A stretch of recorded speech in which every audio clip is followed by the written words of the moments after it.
저는 오늘 여러분과 함께 이기기로 예비된 싸움 제목으로 은혜의 말씀을 나누고자 합니다. 여러분, 우리가 이집트에 가면 세계 7대 불가사의라고 불리는 거대한 피라미드가 있죠. 정말 기회가 된다면 여러분들하고 한번 가보고 싶은 그런 마음이 있습니다. 이 피라미드는요, 이집트 그 고왕국 시대의 역대 파라오들의 무덤이었습니다. 이 무덤을 짓기 위해 연 인원 약 10만 명이나 되는 그런 노동자가 동원되었고, 그 돌 하나의 무게만 해도 평균 2.5톤이나 되는 정말 거대한 그 돌을, 무려 250만 개가 되는 그 돌을 약 20년의 세월이 걸쳐 건설되었다고 합니다. 그러니 여러분, 그 공사장에서 얼마나 크고 작은 사고가 많이 나겠어요. 아무리 조심하고 주의한다 할지라도 수많은 사람들이 다치거나 죽어나갔습니다. 그래서 사실 그 공사장에서 여러분 생각해 보세요. 할 수만 있다면 그거 하고 싶겠어요? 그 다치고 죽는 일이 내게 올 수도 있는데 하고 싶게 하겠냐고요. 다른 편한 일을 나서지. 그러나 파라오의 그 서슬퍼른 그 권력 앞에 해야만 했습니다. 그만큼 이 파라오의 권력은 강력했고, 그의 말이 꼭 법이었어요. 그런 시대에 그들이 살았습니다. 그 파라오의 찬란한 무덤을 만들었던 그 이면에는 어쩔 수 없이 해야만 했던 그 노동자들의 피와 땀이 서려 있었습니다. 근데 여러분, 우리가 성경을 보면 이집트의 파라오들이 그 거대한 그 돌 무덤을 만들던 시대와 이스라엘 백성들이 애굽에서 그 중노동하며 고난받던 시기는요, 약 그 시차가 약 1000년 정도라고 합니다. 그러니까 비슷한 시대가 아니에요. 완전히 다른, 무려 1000년의 시차를 갖고 있는 시대에 이스라엘 백성들이 고난받았던 것입니다. 근데 이 이스라엘 민족에게 행한 이 파라오의 그 악행은요, 그 피라미드 건설보다 더 가혹했어요. 우리가 알다시피 이스라엘 백성들의 그 왕성한 그 인구 증가를 두려워해서 태어나는 사내 아이는 다 죽였습니다. 바로 모세가 태어나던 그 시기부터 이 파라오의 그 탄압이 시작되었던 것입니다. 그리고 그들은 이 정도는 안 된다. 이 정도로는 이들의 성장을 억제할 수가 없다. 그래서 이들을 드디어 본격적인 강제 노동으로 몰았던 것입니다.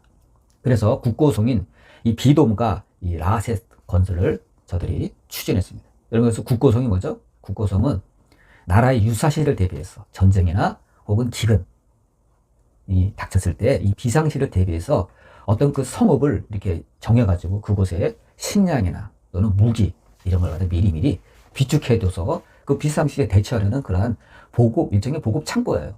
그 거대한 그 국고성을 짓기 위해서 강제 노동에 이들을 동원했습니다.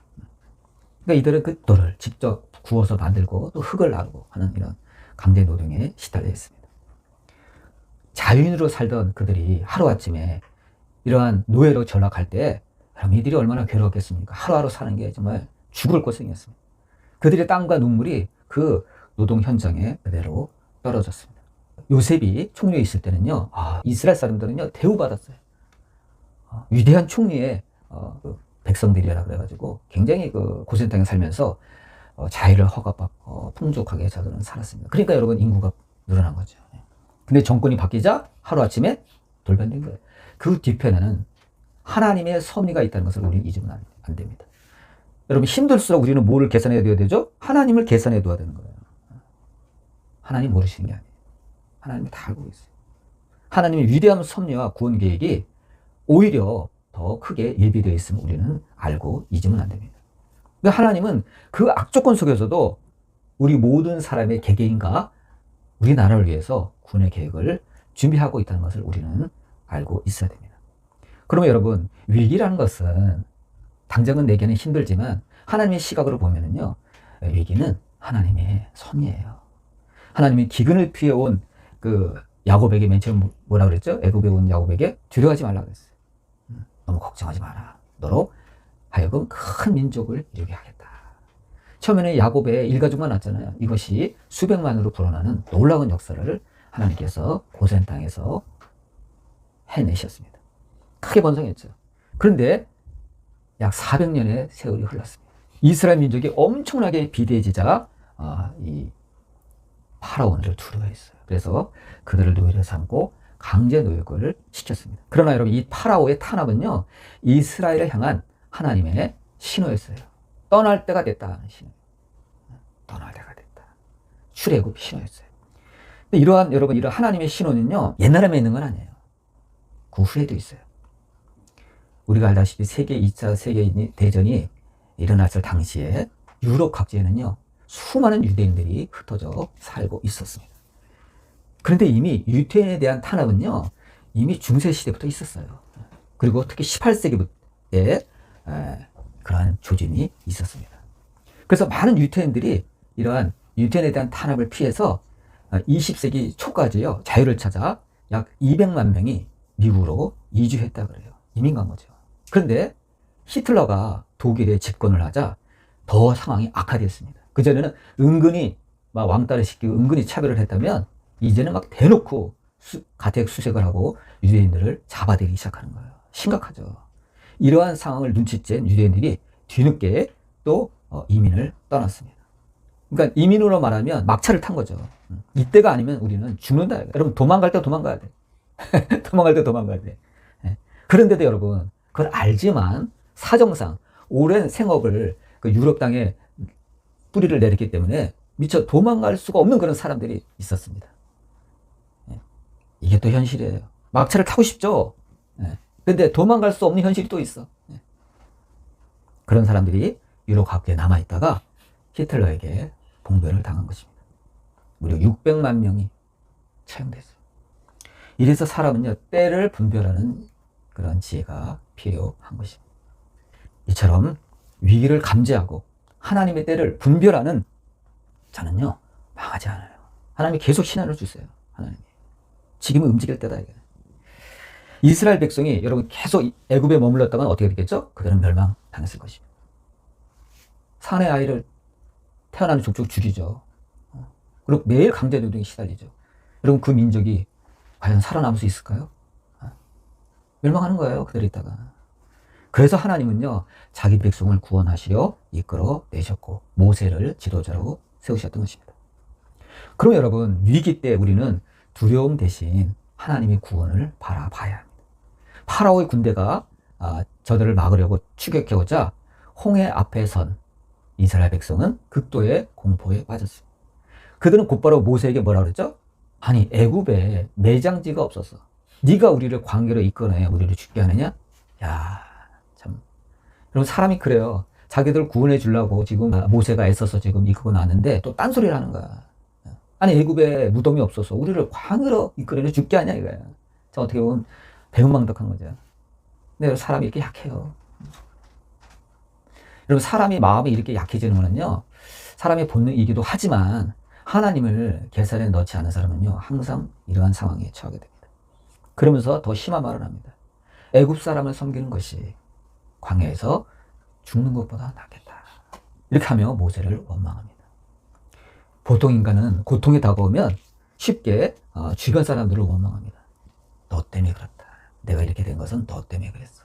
그때 모세는요, 선포했습니다. 너희는 두려워하지 말고 가만히 서서 여호와께서 오늘 너희를 위해 행하시는 구원을 보라. 네 자신만 보고 네 환경만 보고 한탄하지 말고 여호와를 바라보라. 너희가 오늘 본 애굽 사람은 영원히 너희는 다시 보지 못할 것이다. 이렇게 모세가 담대히 선포를 했습니다. 왜요? 모세는요, 하나님을 바라봤기 때문입니다. 우리는 흔히 이런 생각을 합니다. 모세는 모세니까 그렇지. 모세는 우리보다 훨씬 위대한 사람이니까 그렇지. 물론 모세는 위대해요. 그렇지만 여러분, 그도 사람입니다. 여러분, 모세라고 하나도 두렵거나 떨리지 않았을까요? 모세도 마찬가지예요. 모세는 더구나 지도자이기 때문에 막대한 책임을 갖고 있습니다. 여러분, 만약 하나님이 역사하지 아니하면 모세는요, 돌에 맞아 죽어요. 돌에 맞아 죽죠. 너 때문에 지금 우리가 지금 애굽 사람 밑에서 노예생활 하는 게 낫지. 이렇게 애굽 군사의 손에 이렇게 붙들려서 죽어야 되느냐 이거예요. 막대한 중압감이 있는 거예요. 여러분, 지도자는요, 막대한 중압감이 있어요. 모세도 마찬가지예요. 겁나는 것도 떨리는 것도 마찬가지예요. 그러나 그때 모세는 침착하게 하나님을 바라봤습니다. 여러분, 이 싸움이라는 건요, 우리가 이 승패를 걱정할 싸움이 아니에요. 이 싸움은 어떻게 되죠? 하나님께 속한 싸움이라는 겁니다. 여러분, 우리의 삶에, 우리의 인생의 모든 것은요, 본질적으로 특히 우리 성도들의 이 삶이라는 것은 하나님이 예비하신 삶이에요. 그리고 우리가 싸움을 벌여야 되는 모든 이런 영적 싸움은요, 사실은 이기기로 예비된 싸움이라는 것을 우리는 알아야 합니다. 그럼 결과가 어떻게 됐죠? 이스라엘 백성들은 모세의 말처럼 하나님의 역사로 홍해 바다가 갈라지는 바람에 성경에 보면 마른 땅을 건너는 것처럼 건넜다 그랬습니다. 하나님께서 동풍으로 그 바닷길을 다 말리셨어요. 막 진창에 뭐 갯벌에 뭐 빠지면서 걷는 게 아니에요. 하나님의 역사로 마른 땅처럼 건넜다 그렇게 돼 있어요. 그러나 애굽 사람들은 어떻게 됐죠? 야, 저것들 봐라. 우리라고 못할 것 같아? 하고 건너도 어떻게 됐죠? 바닷물이 합쳐지는 바람에 그들은 몰살당했다. 이렇게 성경은 기록하고 있습니다. 여러분, 이것은 뭘 나타내는 거죠? 믿음으로 건너야 된다는 거예요. 여러분, 이스라엘 백성들은요, 믿음으로 건넜기 때문에 그 마른 땅을 건너는 것처럼 건넌 것이고, 애굽 사람들도 똑같이 건넜어요. 그렇지만 그들은 믿음으로 건넌 게 아니에요. 믿음 없이 자기 확신으로, 자기 이성으로 건넌 거예요. 그래서 그들은 수장되고 말았습니다. 이것이 믿음으로 걷는 것과 믿음 없이 맹탕으로 걷는 것의 차이예요, 여러분. 이걸 알아야 돼요. 여러분, 우리 성도들은요, 무슨 일을 행하든 뭐라 그러죠? 믿음으로 행해야 돼요, 여러분. 믿음 없이 행하면 애국 군대처럼 우리는 죽을 수밖에 없어요. 맹탕으로 하지 말아요, 여러분. 마가복음 4장 35절에서 41절을 보면 예수님의 제자들이 배를 타고 가다가 예상치 못한 큰 광풍을 만나죠. 그래서 배 안에서 막 우왕좌왕해요. 배물이 가득 찼어요. 가라앉게 생겼어요. 그때 제자들이 어떻게 반응하죠? 제자들이 너무 무서워서 주무시던 예수님을 깨웠다 그러죠. 그러면서 뭐라 해요? 선생님이요. 저처럼 이렇게 부드럽게 얘기한 것도 아니에요. 소리를 막 지른 거죠. 아니, 우리가 죽게 된 것을 모르십니까? 아니, 우리가 죽게 됐는데 왜 돌보지 아니하십니까? 하고 예수님을 막 흔들어 깨우는 그런 장면이 나옵니다. 예수님을 원망하는 거죠. 아니, 주님 지금 주무실 때입니까? 지금 사태가 이 지경이 됐는데 우리는 어떻게 하라고요? 예수님 걱정하는 건 하나도 없어. 죽음은 뭐 자기들만 죽어요? 예수님도 죽을 텐데 그 상황에서. 근데 예수님 걱정하는 것이 아니라 왜 우리를 돌봐주지 않냐고. 에고이즘이죠. 나를 봐라 이거. 우리를 봐라 이거. 그러면서 예수님께 원망을 쏟아냅니다. 근데 이 사건은요, 출애굽 사건 때 백성들이 모세를 원망하는 것과 아직 그 타입이, 아직 패턴이 굉장히 유사해요. 무려 그 시차가 1400년이나 넘는 그 시차에도 불구하고 아주 그 원망하는 패턴이 아주 유사해요. 그때 예수님의 반응이 어땠죠? 너희가 어찌 이렇게 무서워하느냐? 어찌 믿음이 없느냐? 하고 책망하십니다. 여러분, 그 출애굽할 때 홍해 바다에서 무서워 백성들이 떨면서 모세를 원망할 때 거기에는 그런 말이 없죠. 하나님께서 너희가 어찌 이렇게 무서워하느냐? 어찌 이렇게 믿음이 없느냐? 그 말이 여러분 구약 성경은 없죠? 근데 신약 성경에는 있잖아요. 왜요? 예수님이 성육신 하셨기 때문에, 바로 옆에 계셨기 때문에 이렇게 말씀을 하십니다. 너희가 어찌 이렇게 무서워하느냐? 어찌 이렇게 믿음이 없느냐? 하고 책망하셨습니다. 여러분, 맞아요. 여러분, 우리가 믿음이 없으면요, 주님이 우리를 책망하세요. 책망을 들어도 싸요. 여러분, 우리가 세상 사람들과 차이점이 뭡니까? 단순하지만 믿음이 있고 없고의 차이예요. 여러분, 우리가 믿음이 없으면 어떻게 되죠? 사람들한테 밟힙니다. 그나마 믿음조차 없으면 세상 사람들에게 우리 밟혀요. 그러나 우리에게 믿음만 있다면 어떠한 세상의 유명한 사람보다도 우리는 주님 안에서 위대한 사람이 될 줄 믿습니다. 여러분, 결과는 어떻게 됐죠? 예수님께서 바람과 파도를 꾸짖잖아요. 잔잔하라. 예수님이 바람과 파도를 향해서 책망하는 거예요. 그전에는 제자들을 책망했죠? 어찌 이렇게 믿음이 없느냐? 이번에는 바람과 파도를 책망하십니다. 그리고 어떻게 돼요? 아주 잔잔해졌더라. 그러니까 제자들이 어리벙벙해요. 도대체 이분이 누구시길래 바람과 파도도 순종하는 거? 이렇게 나오는 거죠. 여러분, 우리가 고난이 올 때 이미 이 고난이라는 것은요, 이긴 싸움이라고 우리가 믿음으로 선포해야 됩니다. 이건 이긴 싸움이다. 이건 믿음의 차원에서 볼 때 이건 이긴 싸움이다. 이렇게 믿음으로 선포해야 됩니다. 하나님의 역사로 결국 홍해는 갈라졌습니다. 그렇지만 애국 군대는 쫓아오다가 물에 잠겨버렸습니다. 예수님은 풍랑을 잔잔케 하셨습니다. 출애굽 사건과 예수님이 바람과 파도를 잔잔케 하신 이 사건의 그 본질은요, 사실은 같아요. 주의 백성들에게 무엇을 요구하시는 거죠? 믿음을 요구하시는 겁니다. 그리고 우리의 삶에 하나님을 염두에 두라는 거예요. 너만 홀로 있다고 생각하지 말고, 너희들만 홀로 있다고 생각하지 말고, 그때 하나님을 찾고 부르라는 겁니다. 그래서 이러한 모든 싸움이 사실은 믿음의 관점에서 볼 때 사실은 이기기로 예비된 싸움이라는 겁니다. 우리 하나님의 백성이 인생에서 겪는 문제도 마찬가지예요. 제가 대학원 졸업할 때 굉장히 꼬장꼬장하고 까다로운 교수님을 만났어요. 저 교수님이 안 걸렸으면 좋겠는데, 왜 다른 교수님도 있거든요. 근데 논문 제목이랑 이런 걸 써내잖아요. 개요를. 그래서 내 손에 있는 게 아니에요. 제출하면 같은 과라도 여러 교수님들이 이건 내가 하고 싶어, 이건 내가 할게 하고 챙겨가요. 그렇게 교수님 하세요. 근데 내가 제일 원치 않는 교수님이 된 거야. 얼마나 꼬장꼬장하고 막 중간에 예배 강의 시간에 화도 버럭버럭 내고 그런 교수님이 걸린 거야. 유명한 거야. 학점도 엄청 짜. 그분에게 A학점 받으려면 정말 하늘의 별따기야. 소문 났어요. 툭하면 C학점, B학점. 그 교수가 걸린 거예요. 나는 그 교수님한테 공부한 적도 별로 없어요. 그냥 기본 과목만 들었어요. 어쩔 수 없이. 필수 과목만. 사실 요리조리 피했어요. 딴 과목들은. 애들이 다 그래.